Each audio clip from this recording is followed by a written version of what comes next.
C. Joseph Vijay எனும் நான்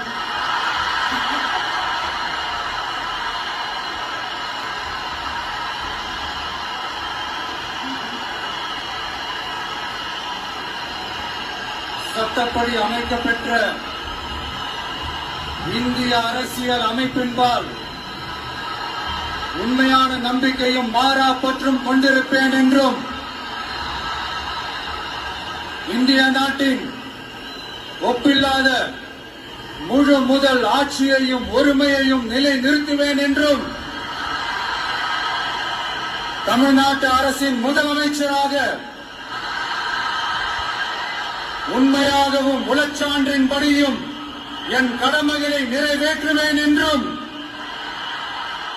அரசியல் அமைப்பிற்கும் சட்டத்திற்கும் இணங்க அச்சமும் ஒருதலை சார்பும் இன்றி விருப்பு வெறுப்பை விலக்கி பலதரப்பட்ட மக்கள் அனைவருக்கும் நேர்மையானதை செய்வேன் என்றும் ஆண்டவன் மீது ஆணையிட்டு உறுதிமொழிகிறேன்.